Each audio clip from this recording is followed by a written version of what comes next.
নমস্কার বন্ধু, এখন বাজে সকালের 5:15। সকল বন্ধুকে জানাই আমার তরফ থেকে গুড মর্নিং। আশা করি সবাই ভালো আছেন এবং আমিও ভালো আছি।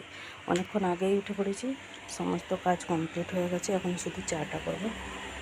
মা আর শুনো দুজনে ঘুমাচ্ছে। কালকে শুনো ছাদে ঘুমায়নি, কালকে মার কাছে ঘুমিয়েছিল।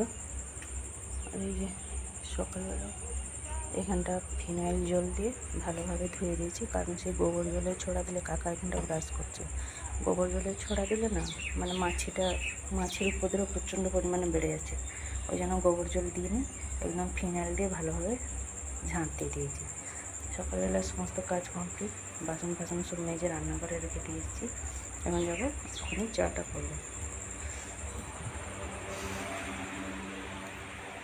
আর এই যে কালকে তার বাপি চাউমিন নিয়ে এসেছিলো, পুরোটা খেতে পারেনি, কারণ আমাদের সাথে আবার সেই পকোড়া খেলো। সেই জন্য এই যে এখানটা রেখে দিয়েছে চাউমিনটা। বলছে আজকে বলেছে গরম করে দিতে, তারপরে খাবে সকালবেলা। বাসনগুলো মেজে এখন এইভাবেই রেখে দিয়েছি। এবার বাসনগুলো প্রথমে গুছিয়ে নেবো, তারপরে আমি চাটা বসাবো।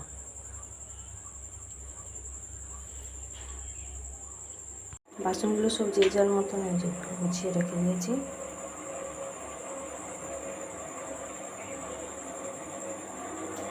এখন এই যে চাটা বসিয়েছি। চাটা বসিয়ে দিয়ে আমি যাবো ব্রাশটা করে নেবো। চাটা বসিয়ে দিয়েছি, চাটা এখানে হোক, ততক্ষণ আমি এদিকে কাজগুলো সেরে নিই। ব্রাশটা করবো, তারপর ঘরগুলো ঝাঁট দিয়ে মুছে নেবো, তারপরে চানটা করে নেবো। আজকে আবার আপনাদের দাদা বলেছে পাঁচারোল যাবো। পাঁচারোল যাবে মানে মাশরুম নিয়ে আসবে। তো কালকের জন্য আমাকে বলছিল তুমি যেভাবে মাশরুম করে সেভাবে করবে আর ডালমা করবে কালকে। তো আজকে সব কিছু তার জন্য জোগাড় যন্ত্র করে রেখে দিতে হবে, কারণ কালকে তো সবাই জানেন আমাদের হাওড়া ডিস্ট্রিক্টে ভোর, খুব সকাল সকাল যাব। ভোর দিয়ে এসে তারপরে রান্না করবো। সেই জন্য কালকের মেনুটাও বলে দিয়েছে, ডালমা আর মাশরুম হবে। সেই জন্য বললো আজকে আবার পাঁচারোল যেতে হবে। এবার ও তো একা যায়নি, সে ওর সাথে আমাকেও যেতে হবে। সেই জন্য সব কিছু কাজ টাইম মতন গুছিয়ে রেখে দিয়ে যাবো। আর এমনিও আমি তো সকালবেলা উঠে সমস্ত কাজ করি, সেটা কোনো ব্যাপার না, এটা আমার অভ্যাসে পরিণত হয়ে গেছে। 4টে 4:30 থেকে ঘুম থেকে উঠে পড়া, এটা আমার অভ্যাস হয়ে গেছে, আমাকে কোনো কষ্ট মনে হয় না।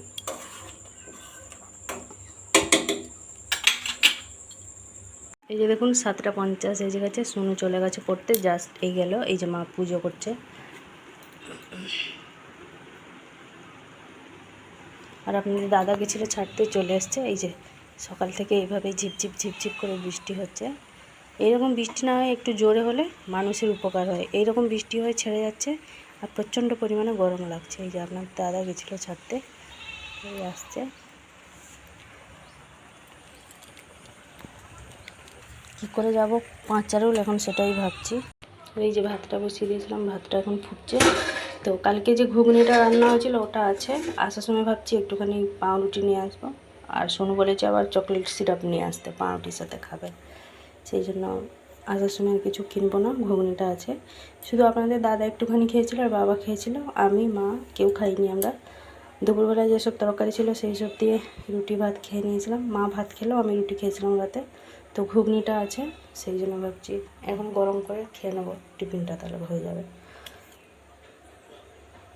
এই যে দেখুন ঘুগনিটা বের করে নিয়ে চলে এসেছি। এখন একটুখানি বাইরে রাখবো, আর বাজার থেকে এসে তারপরে গরম করে সবাই মিলে টিফিন দেবো।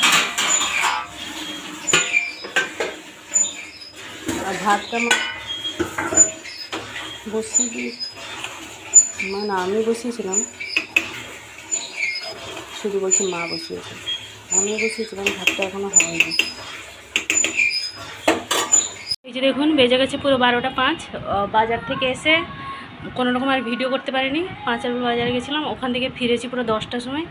এসে রান্না বান্না কাজে সব ব্যস্ত। শুনো এই যে টিভি দেখছিল এতক্ষণ, এখন যাচ্ছে চান করতে। ওকে চাউমিনটা গরম করে দিয়েছিলাম, আর আমরা একটুখানি ঘুগনি গরম করে মুড়ি খেয়েছিলাম।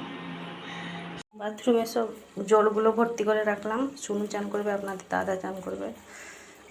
আর এই যে এদিকে হচ্ছে। আর আজকে কি কি হয়েছে সেটা দেখিয়ে দিচ্ছি। এই যে এনেছিলাম কুমড়ো শাক, কুমড়ো শাকটা ভাজা হয়েছে ডাল, এই যে এখানে হচ্ছে আজকে চিকেনের ছাঁট হচ্ছে। 5 রোল গেছিলাম, সেখান থেকে চিকেনের ছাঁটটা নিয়ে এসেছিলাম, সেই ছাঁটটা আজকে হচ্ছে একদম কষা কষা হচ্ছে। আর ডাল আর শাক ভাজা, এগুলো হচ্ছে আমাদের আজকে দুপুরে লাঞ্চের মেনু। আর বিকালবেলা একটুখানি চিকেন পকোড়া করব, সেই জন্য ম্যারিনেট করে ফ্রিজের মধ্যে রেখে দিয়েছি, কারণ একটুখানি মেঘলা মেঘলা ওয়েদার ছিল। আবার দেখছি এখন রোদ বেরোচ্ছে। আমার অবস্থা দেখুন, মনে হচ্ছে আমি যেন এই সঙ্গে সঙ্গে আবার যেন চান করে এসেছি। মানে একটুখানি সেইখানে কলতলাটা সব তুলে ব্লিচিং দিয়ে ধুয়েছি, এতগুলো মানে জলের বালতিগুলো সব ভর্তি করেছি, কল পাম্প করে পুরো ঘেমে একদম চান হয়ে গেছি। কী করবো বলুন, সংসারে থাকতে হলে যতই কষ্ট কাজ তো করতেই হবে। মেয়েদের জীবনে আর রেস্ট জিনিস বলে কিছু নেই। চলুন তাহলে এবার একটুখানি পাখাতে গিয়ে বসে পড়ি, নাহলে আমি হাট পেলেও এখানেই মারা যাব রান্নাঘরে। প্রচণ্ড পরিমাণে গরম লাগছে। যে দেখুন বেজে গেছে এখন 2:30 পুরো। বাড়ির সবার খাওয়া দাওয়া কমপ্লিট। এখন শুনু আমি মা তিনজনে এই মাঝখান করে ছোট্ট টেবিল পাখাটা বসিয়ে দিয়ে এখানে তিনজনে শুয়ে আছি। মা তার মার ফোন দেখছে, শুনু আমি আমার ফোন দেখছি। সবাই একসাথে খাওয়া দাওয়া করে নিয়েছি, সেই জন্য সব কাজ একসাথে শেষ হয়ে গেছে। বাসন মা সব মেজে দিয়েছে, আমি এদিকে একটুখানি গুছাগুছি করে দিলাম। পাখাটা চলছে, এখানে শুয়ে আছি। আর শুনুকে যখন ছাড়তে যাব 4টের সময় টিউশনে, তখন ভাবছি নদী থেকে ছোট ছোট 5 লিটারে 10 লিটার মতন জল নিয়ে আসবো। আর বাবার ডিউটি প্যান্ট শার্ট, আপনাদের দাদার ডিউটি প্যান্ট শার্ট সব কেচে নিয়ে আসবো।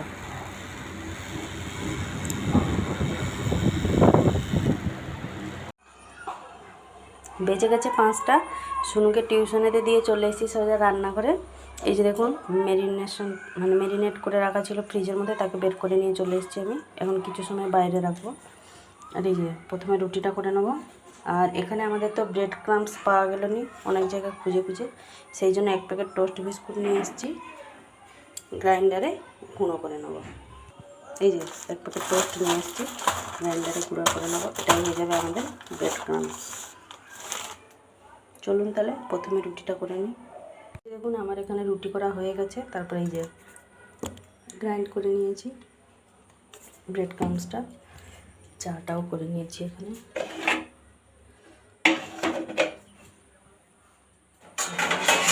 আমি একটুখানি বাইরে বসবো, প্রচণ্ড পরিমাণে গরম লাগছে।